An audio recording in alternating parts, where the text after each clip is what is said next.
freeze frame. Okay. So now what I did was I took the image and I applied freeze frame to it. Time, freeze frame. And that'll just mean that it's not moving anymore. So you're not going to get like something unwanted in there. Is that different from like a screenshot? Freeze frame will actually freeze this layer. So screenshot is just taking the frame buffer, whatever's in the viewer, and allowing you to look at it again. But it's not actually altering the layer data. Okay. So here there's actually, on the, does it show up here as an effect? Remember, maybe not.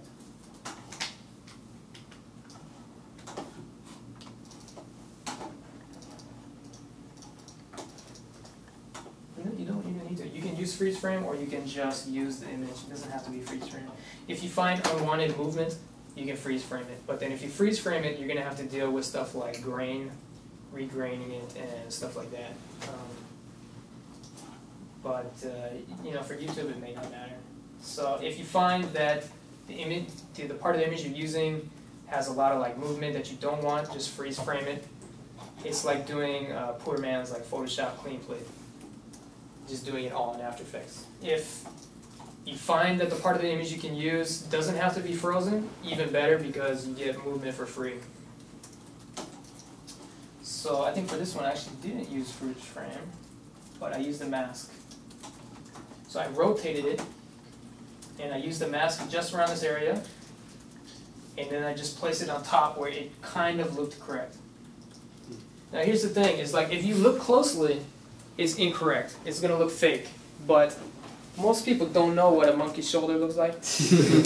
And like if you look in the shot and you look at the monkey's shoulder, probably it's not interesting enough, or you failed on some other level. It's like probably you're supposed to, you know, the viewer is supposed to be looking down here.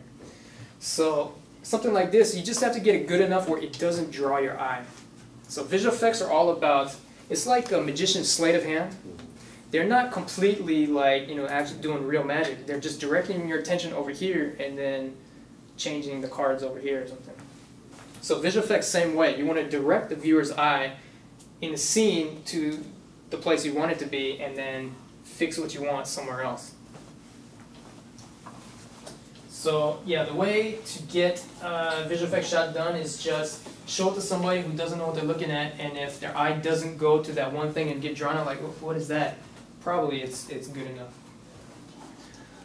So right here, I just put it in and kind of looks correct. Looks good enough. And I think I did one more. So let's see what we got here. Solo here. Yeah, I just did one more patch. Rotated it. Added a mask here. Put a feather on the mask. Absolutely, you want to feather your mask just to soften the transition. And just place it on top. And the great thing about fur and trees and stuff is like the human eye really cannot determine what it's looking at. If it has sufficient complexity, it looks correct. So, for instance, like your harness on the wires might be good enough to just get some color around the legs. Like let's say it's a solid brown or something. Mm-hmm. If you make the whole thing solid brown, if you look closer, you're like, wait, there's something there. But if you're not actually looking at that, you might get away with it just, you know, doing something like this where take a part of the image, slide it over, and just mask it out and just feather the edges. And let's see if you look at it.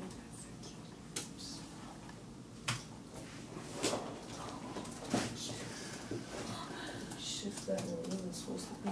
Oh, that's where I shifted it.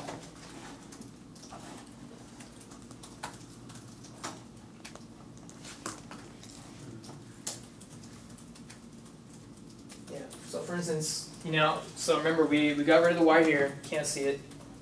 And here I just patched this thing on, and if you look closely, it's shifting in a kind of weird way, but who knows, right?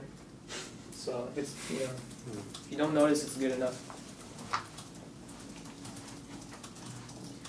We're coming up to 6 o'clock, so the question is, what do we wanna do right now?